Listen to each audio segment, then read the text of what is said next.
The Claiming of Grimmauld Place by bixgirl1. Chapter 2. For Friendship. By Harry's estimation, Malfoy was a fantastic roommate. Mostly in that he was never around or was holed up in the basement turned smelly potions lab, and because the house was obviously so pleased with his mere presence that it had decided to give Harry a break. No more splinters in the banisters, no more missing food. The light stayed on when Harry was reading in bed, that sort of thing. And Malfoy's little threat or warning or request for permission or whatever to bring people over to shag hadn't yet come into fruition. So although Harry wasn't on edge about that happening or anything, he appreciated being able to fall asleep at night without having to put up a silencing charm to muffle the sounds of what he imagined would be incredibly noisy sex that he wasn't getting to have. So it was fine. Better even. Good. Great. Which was what he told Ron when he asked. And Hermione when she prodded, and even Blaise when he'd stopped by once and gone down to the basement. Harry was suddenly no longer allowed in without even knocking before he opened the door and ambled down the stairs. Basically, he could have a very quiet, well-behaved ghost in Grimmauld with him, for all he knew. One who left his shoes in the middle of the hallway, sure, and had a giant tortoise that occasionally didn't make it outside before it went to the bathroom and caused suspicious explosions to sound in the basement. But the trade-off was decent, at least. He just hadn't realized how lonely Grimmauld Place could feel when there was another person living in it who avoided him all the time. But between his training sessions at the Ministry and his training sessions at Hogwarts, it wasn't as if he'd had the energy to get to know Malfoy better. If he even wanted to at all. Which was why Harry had no excuse for skiving off on his Ministry meeting one day 3 weeks after Malfoy moved in. He was pretty sure he was coming down with a cold anyway, just to follow him into the garden so they could talk. The garden was one of Harry's favorite things about owning the house. It had been extended through wizarding space at some point, likely before Sirius had even been born, and had a high, charmed wall that prevented muggles from seeing it, which wrapped around the area of the property. When Harry had first moved in with Ginny, he laughed that it had gone to seed, loved coming out and sitting on a stone bench and looking at the flowers and hedges that had become knotty and snarled, like wild things did when they figured out how to take over space. He loved the hum of the bees in the summertime and the cooling effect from the shade of the overlarge branches of the nearby rowan tree. He hadn't wanted to try to tame it. His whole life had felt like it had been about taming things. But then Ginny had gotten slashed by one of the ferrum plants that had rooted and grown long, and Harry took the garden in hand the next day. He thought he'd regret it, having the garden become bland and domestic, but all it really did was open up the space so he could see the beauty that had been hidden under the mess he'd thought so calming.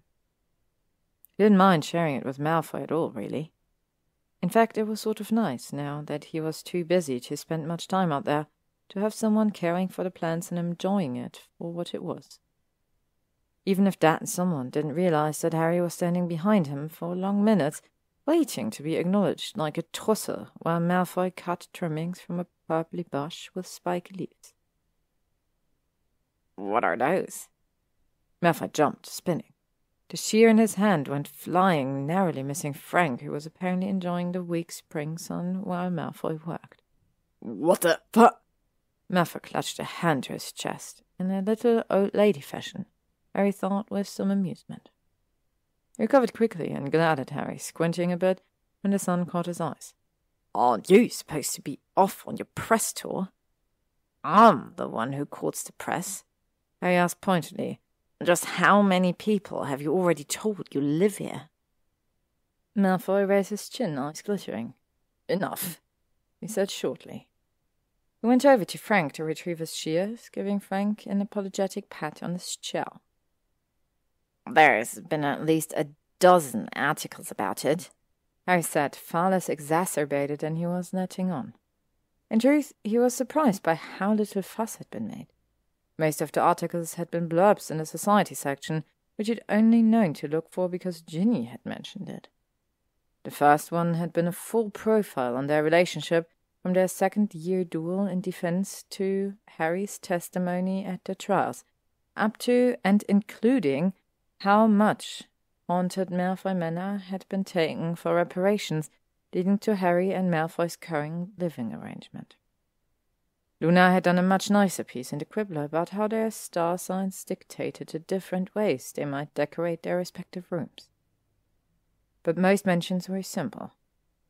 The Malfoy, former Death Eater, was spotted entering his new home, and occasional conjecture about when Harry was going to kill him, which Harry was pretty okay with. Yes, but I've given no interviews. You haven't done anything interesting enough, Malfoy said coolly, then slanted him a sidelong smile. Yet? Malfoy looked entirely too wicked for Harry's mental comfort.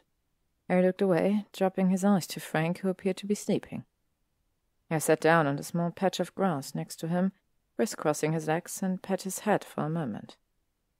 When he looked back up, Malfoy was frowning, and Harry didn't know whether to be relieved or disappointed.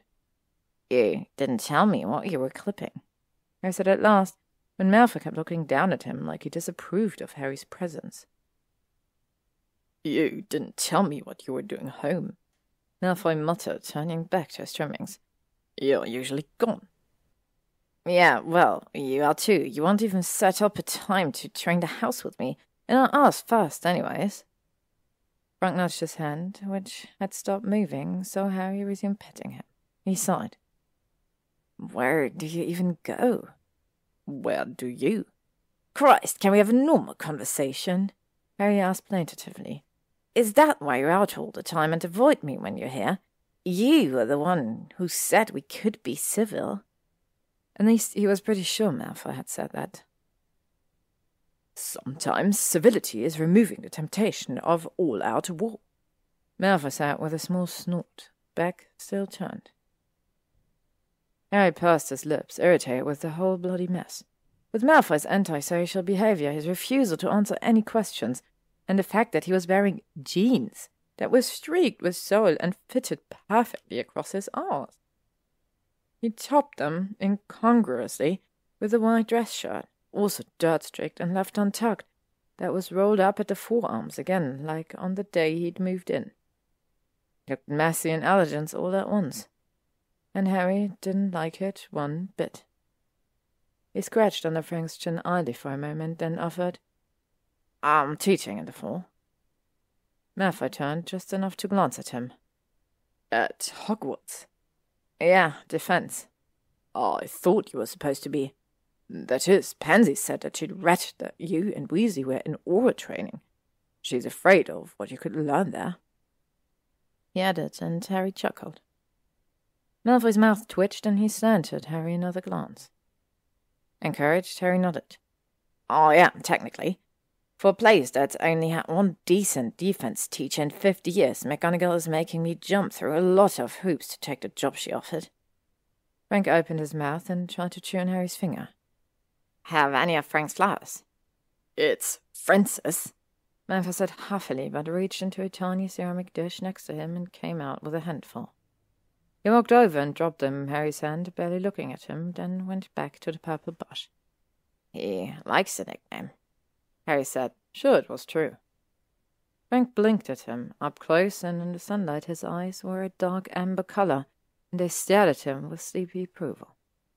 He took a couple of blossoms in his mouth and started chewing. You're good with him. Malfoy paused and began snipping the plant again. I like having him. Harry smiled, not looking up. You're different. The sound of shears halted and resumed. How so? Malfoy said, excruciatingly polite. I don't know. I didn't think of you as the type to move your own boxes or clip your own ingredients, even. Harry confessed. I like doing things on my own, Malfoy said after a moment. I just wasn't aware of how good it could feel. I was taught, well, I prefer not to have things done for me anymore. Not knowing what to say to that, it was so far the most personal thing either of them had revealed to each other, Harry simply nodded and said, Anyway, she wanted me to brush up on some of the basic stuff I might have missed. Or had not much cause to use. You were rather busy, as I recall," Malfoy said. Harry stared up at him, inexplicably pleased. "Well, yeah, that too. But there are some advanced things that will help with 7th year classes and such, and well, that's where I go during the day. Sometimes Hogwarts, because there's a ridiculous amount of paperwork and training and things to do before the fall." He paused. "Now you." "Now me what?" Malfoy turned to face Harry, bewildered. "Now me go to Hogwarts. I've been, thanks." "No, I told you something," Harry said, irrationally amused when Malfoy's confusion bled away to replace with that same shifty gaze that Harry had been so annoyed by only minutes prior. "Now you tell me something else," he amended. "That's how civil conversations work." Malfoy stared at him for so long, Harry wondered if he'd accidentally hexed his own mouth shut somehow. Then, abruptly, "The spiny parts of the purple leaves are good for indigestion. I think I'm still working out the formula for them. But they have buds that are good for stomach ailments, and the whole leaf is sometimes used in a potion for someone who's been internally splinched, so it's an educated guess." Disconcerted, Harry focused on rubbing Frank's head for a minute. He was only curious about how often people were internally splinched, but shook his head. I thought the potion thing was just a hobby." "Well, I don't make a living at it," Malfoy said stiffly. He looped the cord of the small leather bag with his trimmings around his wrist. "But that sounds, I don't know, professional, like Snape," he murmured. "So?" Malfoy looked at him, eyes sparking. "So, nothing," Harry shrugged. "I just didn't know you were really into academics, I guess. I mean, I knew you were creative. I knew you were smart." He broke off, heat rising in his cheeks. Malfoy continued to look at him for a moment, then suddenly lowered and mirrored Harry's seated position. He laid one hand flat over Frank's shell. Then, with only a trace of smugness in his smile, asked, "What finally made you recognize the obvious?" Flustered, Harry fed a few more flowers to Frank before answering. I knew you got good marks in school, and..." He blew out a breath, then met Malfoy's gaze, because it was stupid to avoid it. "The vanishing cabinet. It took a lot of work to fix, and creative problem-solving, I guess." "I almost wasn't able to," Malfoy said quietly. He swallowed. "I wish I hadn't." "Yeah, me too," Harry admitted. He tried to soften it so it wouldn't come out accusatory. Relief in Malfoy didn't seem to take offense. "But still. Malfoy agreed with a lopsided tilt to a smile that made Harry's heart speed up. He cleared his throat. "So, yeah," he mumbled, feeling like a twat. "That's how I knew. If not for Granger, I would have been first in class," Malfoy said, just a touch resentful. He smirked, then offered, "You've had to do some creative problem-solving yourself." Harry grinned. "I usually think of it more reactionary than anything else, but yeah, I guess." They looked at each other for a long moment. An odd, twisting sensation filled Harry's midsection. Malfoy's pale cheeks were pink-tinged in the hazy sunlight, his eyes warmer than Harry had known his eyes could be. Their fingers were close. He could feel the disturbance of air against the tips of his, resting on the edge of Frank's shell as Malfoy began to pet him. Harry wondered if he touched him, if Malfoy would feel as cool as he usually looked. Wondered if Malfoy would be receptive to it. All he had to do was extend his fingers a little and they would brush. And then he would know. "Just kiss him," snapped Paul from behind a giant pot of asphodel that Malfoy must have brought with him when he moved in. Harry jerked his hand away and glared. "Shut up, Paul," he hissed, ears burning. "Don't be ridiculous." He turned back to Malfoy, who blinked at him, lips parted slightly. "Sorry." Malfoy shook his head. His cheeks had gone from pink to red. and Harry didn't know whether he should be intrigued or feel guilty. He hoped it wasn't obvious what he'd been thinking, but if Paul had noticed... "Who?" Malfoy asked, craning his neck to look. "Was that?" Harry scratched the tip of his nose and gave an awkward laugh. "That's, Paul. He sort of lives here, in the garden. I forgot to mention. I guess I assumed you would have seen him before. He doesn't come out too much, though." Malfoy clambered to his feet, striding over to where Paul was hiding. Paul tried to streak away, but Malfoy got there fast, reaching down, lightning swift, to haul him up by the arm and let him dangle, while he turned to Harry incredulously. "Why did you tell me you have a gnome infestation?" he demanded. "Do you have any idea how rare some of these plants are?" "I don't have an infestation." I stood up and walked over, sheepish. "I just have Paul. But I feed him plenty. He won't hurt the plants." "You feed it?" Malfoy asked blandly. His eyes travelled from Harry to Paul and back, and he passed Paul over to Harry, a grimace on his face. I didn't blame him. Paul refused to wear the clothes Harry bought, and his little potato-like body, over-large hat, and flashingly sharp teeth didn't make for the most pleasant image. Not to mention the hair on his back and toes. It's your pet?" "Of course not." Harry looked at Paul and sighed, frowning.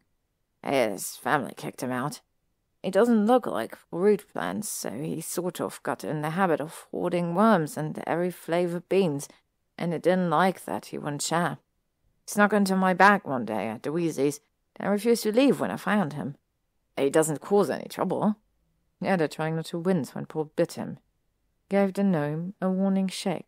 "Stop it, or I won't keep you." "In my bag." Paul yammered, high-pitched and growly. "You don't give me away." "No, but I can't stop buying you worms and candy." Harry reminded him sharply. His forefingers were bleeding. Paul fell silent, glaring sullenly at both of them in turn. Malfoy still seemed to be having trouble processing this. You named it, and you feed it, and you let it live here, and it's not your pet?" But like that, it sounded valid. But Harry was pretty sure there was a flaw in the argument, somewhere. He decided to figure out what it was later. "No, he just stays here." "Like a pet would?" Malfoy deadpanned. "Like a gnome would," Harry said. Paul tried to bite him again, and Harry switched hands. "I can't believe that he had a problem with Francis. Perfectly behaved." "Not entirely house-trained," Harry grumbled under his breath, needing something to complain about. "Magical, actual pet," Malfoy continued, undeterred. "He's not magical and should probably be on a tropical island," Harry said, though in truth he'd gotten rather fond of Frank in the last few weeks. "And yet, you have that thing." Malfoy finished, pointing at Paul, who was scratching his bare arse with ragged fingernails. Harry blew out a breath. "Oh, look. He has one gnome hole over in the corner, and he won't bother the plants, okay?" He pinned Paul with a look. "Right?" Paul shuddered in his grasp. "Plants?" He mumbled, face twisting. "No, disgusting plant. Get off me now so you can kill." He added, puckering his lips into a loud smacking noise. Malfoy made a high-pitched sound, and Harry glared down at Paul. "I'll spin you," he threatened, though they both knew he wouldn't. He didn't have the heart for it, unlike Ron, who'd been bothered by gnomes since he was a kid, and laughed his arse off whenever Harry mentioned Paul. Paul's lip curled up in a decidedly evil smile. "The last time you brought a yellow hair to the garden, Harry sucked in a panicked breath and threw him. Horrified with himself, he watched Paul sail through the air. He breathed a sigh of relief as Paul landed on his feet with a screeching laugh.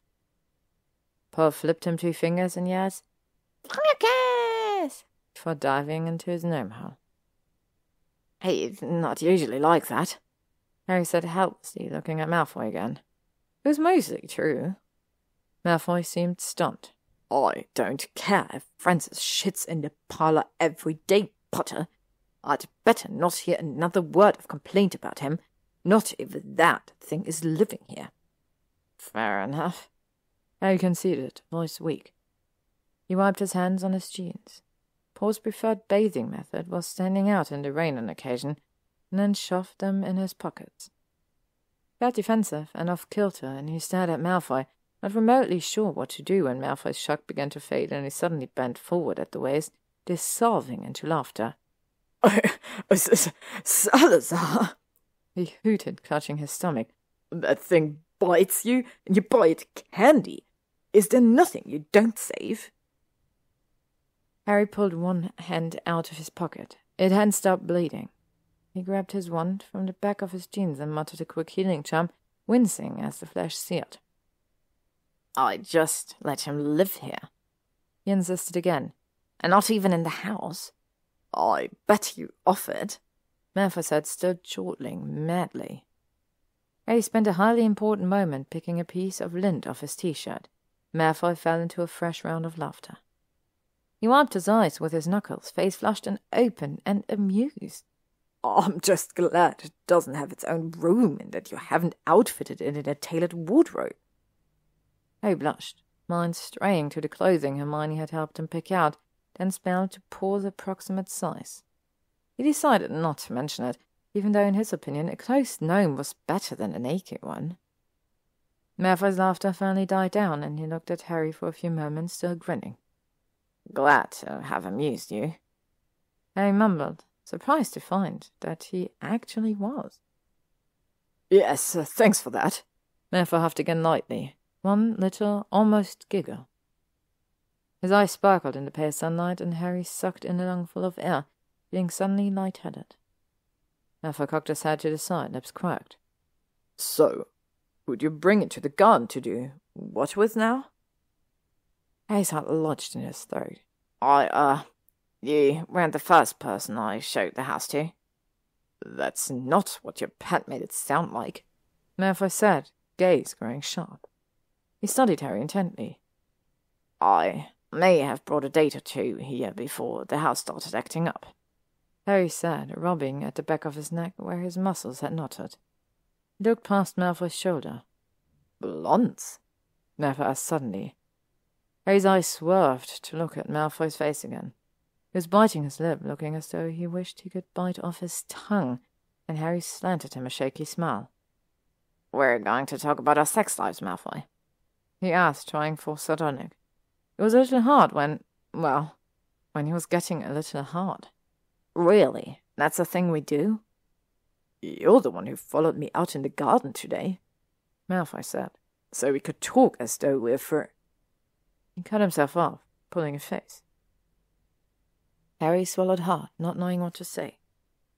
It was made worse by the way Malfoy's face was closing up, all of that light shuttered by his practiced contenance of boredom. We could be, Harry blurted on a rush of air. Which was the stupidest idea ever, really. They'd drive each other mental in days, maybe hours. And what the hell had he been thinking coming out here anyway just because Malfoy was avoiding him? He tried to remember that he wanted Malfoy to avoid him, except for when they needed to interact to train the house. Now, surely Malfoy was going to laugh nastier this time, and Harry would want to pay him back for the train in 6th year, and it would ruin everything. Only Malfoy simply studied him a moment longer as Harry shifted from side to side. When he spoke, his voice was faint, thready. I suppose, though Pansy might kill me. Not if I kill her first, Harry joked, a shot of potent adrenaline flooding his system so hard he went momentarily dizzy.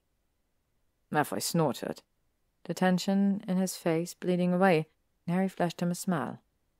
We'll likely kill each other, Malfoy warned, echoing Harry's thoughts. Not until you help me train the house.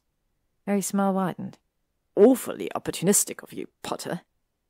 Malfoy drawled, his spine loosening in increments. His shoulders came down a notch. I almost sorted into Slytherin, Harry told him. Malfoy laughed again. My wand is long enough. Find someone else's to pull. Harry's brain shorted out as he tried to process that. Don't. He gulped. A strange bubble of hysterical laughter caught in his chest. Don't pull your wand? Because it's long enough already? It's a muggle phrase. Malfoy looked at him uncertainly. Muggles don't have wands, Malfoy. The phrase is pulling someone's leg. Harry snickered. For a second, Malfoy looked lost at how to respond. Then he leveled his eyes at Harry and jerked his chin up. Well, my legs are long enough, too. 2?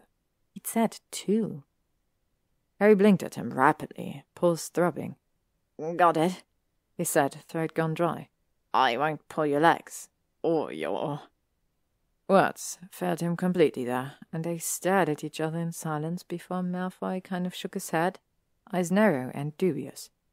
Right, he said after a beat. Of course you won't. Anyway, I said hastily, this means you can stop avoiding me. What makes you think I was? Just, the way you're not often here and how, when you are, you're either asleep or in the basement. Harry hesitated. Creature thinks you don't like his dinner selection. And this equals an avoidance of you. Malfoy asked, back to sounding amused.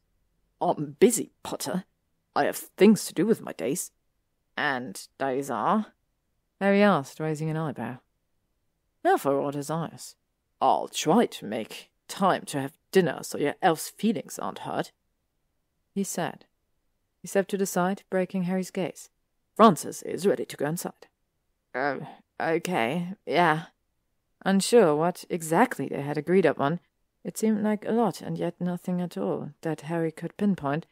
Harry watched Malfoy levitate Frank in through the French doors, and glanced at Harry once more before heading up the stairs to his room. Harry went into the parlour on slightly unsteady legs, and sat down heavily on the sofa, staring at Frank and trying not to be bothered that Malfoy didn't want to tell him what he did when he wasn't home. From somewhere he heard the insidious whisper. You should have kissed him. Shut up, Paul, he yelled, flicked his wand, and the French doors slammed shut. To be continued. Thank you for listening to this episode of The Claiming of Grimmauld Place by bixgirl1. If you'd like to stay up to date on upcoming stories and chapters, you can follow me on YouTube, Spotify, or AO3.